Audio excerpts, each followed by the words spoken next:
नमस्कार, मैं हूँ आपके साथ एकता पोदार और आप देख रहे हैं सिटी न्यूज़ मुंबई। इस वक्त हमारे साथ मौजूद है मिस नासिक और मिस महाराष्ट्र दीवा। कला की कोई उम्र नहीं होती है। ये जैसा कि आप देख सकते हैं, ये मैरिड है। मिसेस महाराष्ट्र का खिताब इन्होंने जीता है फॉरएवर स्टार अवार्ड्स की तरफ से। आइए जानते हैं इनका कैसा था सफ़र और एक कॉलेज की लेक्चरर से इस ब्यूटी पेजेंट में इन्होंने जो भाग लिया है और इन्होंने जीता है। आइए जानते हैं इनकी ज़ुबानी। मैडम, आपकी शुरुआत किस तरीके से हुई है? जी, सबसे पहले मैं अपने सारे जो दर्शक हैं, मेरे माताएं बहनें और जो भी मुझे अभी देख रहे हैं, मैं सबको सबसे पहले नमस्कार करती हूँ। और ये ट्रॉफ़ी मैं आप लोगों के लिए दे रही हूँ। पहले मैं मिसेस नासिक बनी ब्यूटी पैजेंट में फॉरएवर स्टार इंडिया के तरफ से, और दूसरा this is for you Mrs Maharashtra दीवा फॉरएवर स्टार इंडिया अवार्ड्स।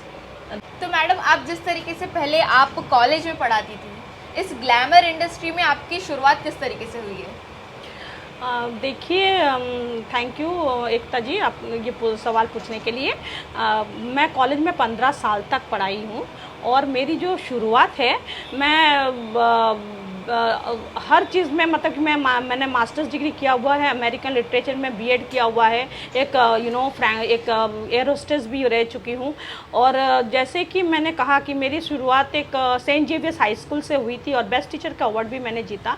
फिर धीरे धीरे मैं आगे बढ़ी, imperial college of hotel management and MBA को मुझे मौका मिला। फिर कांदीवली ठाकुर कॉलेज में मुझे कुछ दिन पढ़ाने की मौका मिली। फिर Navjeevan high school and junior college में मैंने पढ़ाया।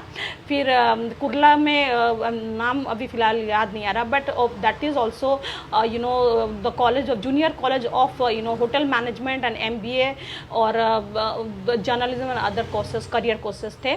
और आपका हो गया दिस वन। तो मेरी जो जर्नी रही है चाटे से, सेंट जेवियर से, या बोले Imperial college of hotel management and फिर Iris high school junior college of medical and engineering, सब जगह मैं पढ़ा चुकी हूँ। फिर 2020 को ऐसा हुआ कि मैं ऐसे ही मजाक में मतलब कि क्लासीफाइड देख रही थी, प्रैंक में एक फ़ोन, मैंने सोचा कि ये एक मजाक है, तो एक मैंने लगा दिया फ़ोन। तो सामने वाले ने फ़ोन रिसीव किया और फिर ऐसा हुआ कि आई वॉज स्पॉटेड। जो transition had become from a scholar, और मैं एक सोशल एक्टिविस्ट हूँ। मानव अधिकार कमीशन में मैं लीगल एडवाइज़र हूँ फ्रॉम थाने। और बहुत सारे ऐसे जो चैरिटी प्रोग्राम्स मैंने किया हुआ है। और जो उत्कल गौरव समाज संस्था 2012 में 2012 में उनका भी मैंने एंकरिंग मैंने ही की थी, एंड वो एक बेस्ट एंकरिंग भी रहा है। और मैं एज अ पब्लिक स्पीकर भी बतौर मुझे लोग जानते हैं। और मुझे मैं बड़ा खुश नसीब हूँ कि मुझे मौका मिलती रहती है, एज अ सोशल एक्टिविस्ट बोलिए, एज एन इंग्लिश लेक्चरर बोलिए, एज अ पब्लिक स्पीकर बोलिए। फिर मेरी जो है लॉन्च हो गई, वो मैं स्पॉट हो गई। फिर प्रोड्यूसर ने मुझे कन्विंस किया, और बड़े बड़े जो दिग्गज हैं फिल्म लाइन के, उन्होंने कन्विंस किया कि नहीं, मैं कर सकती हूँ कि तो फिर मेरा जो ये है ठुमका, मेरी पहली जो ऑफिशियल एल्बम, मैंने जो पिक्चर लाइन में my entry into Bollywood, that was I started my career into Bollywood. मैंने जो डेब्यू किया उसका, वो ऑफिशियल एल्बम का नाम था ठुमका। और उनको लेजेंडरी सिंगर जो 25 से भी ज़्यादा आई बिलीव लैंग्वेजेस में उन्होंने गाया हुआ है, तो उन्होंने मेरे लिए गाया था। तो I am very much thankful to Kalpana Patwari ji, जो उन्होंने मुझे उनके लायक समझी और मेरे लिए गाई। और ऐसे ठुमका लगाई भोजपुरिया की सारी दुनिया हिलाई हो, इस पर मैंने अपना डेब्यू किया था एज एन एक्टर। और आपकी फैमिली, जिस तरीके से एक होता है कि मैरिड वुमेन्स के लिए ये सब चीज़ें काफ़ी मुश्किल हो जाती है, तो फैमिली सपोर्ट आपको कितना मिला है इससे? जी बिल्कुल, फैमिली सपोर्ट मिली है। मेरी एक नन्ही सी गुड़िया रानी है और मेरे हस्बैंड हैं। मेरी शादी हो चुकी है। एंड मेरे हस्बैंड एक सीनियर इंजीनियर हैं और एक इंडिका कंस्ट्रक्शन कंपनी के मालिक भी हैं और चेयरमैन भी है सोसाइटी के।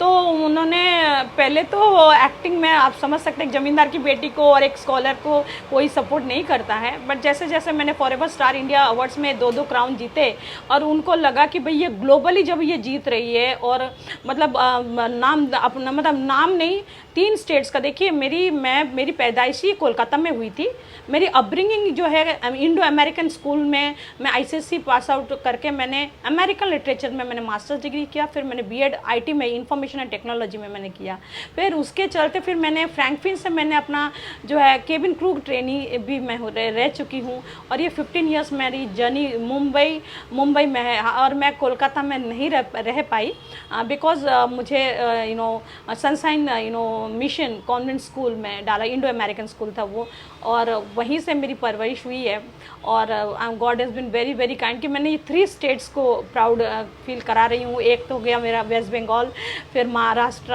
100% बिकॉज आप जहाँ रहते हैं तो आपको वहाँ का भी डेफिनेटली आपको उसका कदर ज़रूर होना चाहिए। मैं महाराष्ट्र के जो भी जो लोग हैं मैं सबको थैंक यू बोलना चाहूँगी इसके लिए कि मैं महाराष्ट्र में हूँ और मैं महाराष्ट्र डिवा बन के आई हूँ, ना कि वेस्ट बंगाल से मैं वेस्ट बंगाली होकर भी। So it's a very proud and emotional moment, for to win for Orissa, to win for West Bengal, and to be for win for Maharashtra. It's a very great thing. आपको बता दें ये मीरा भाईंदर की रहवासी है। Madam, आपका आगे का क्या प्लान है? जिस तरीके से आपकी इतनी अच्छी शुरुआत हो गई है, आपको मिस महाराष्ट्र डीवा का एक टाइटल मिला है, मिस गॉडेस का ऑफ ब्यूटी, क्या कहेंगे फिर इसमें? जी, मैं इतना ही बोलूँगी, thank you forever star India awards, you just rock man, you are number 1 beauty pageant and number 1 platform in the world, not you will flourish in 139 countries. I say you are the conqueror, you are the warrior, you came, you saw, you conquered, rock on. तो जिस तरीके से आपने देखा, बिपाशा मंडल ने हमें ये बताया कि कला की कोई उम्र नहीं होती, ना मॉडलिंग करने की उम्र होती है, और जैसा आप देख सकते हैं ये एक मैरिड वुमेन है, भले इनके फैमिली से सपोर्ट मिले पर फिर भी ये इतने इंडिपेंडेंट है कि खुद से आगे आके इन्होंने अपने कला का प्रदर्शन किया है, एक लेक्चरर से एक ब्यूटी गॉडेस का टाइटल जीतने तक का। इसी तरीके से अगर बाकी की भी वुमेन्स आगे आएंगी और अपना कला का प्रदर्शन करेंगी तो इंडिया बहुत आगे जा सकता है। और जैसा कि आपने देखा, बिपाशा मंडल ने हमें ये भी बताया कि वुमेन्स को एकदम इंडिपेंडेंट रहना चाहिए और वुमेन एम्पावरमेंट बढ़ानी चाहिए। इसी तरह की खबरों के लिए बने रहिए, देखते रहिए मेरे यानी एकता पोदार के साथ सिटी न्यूज़ मुंबई।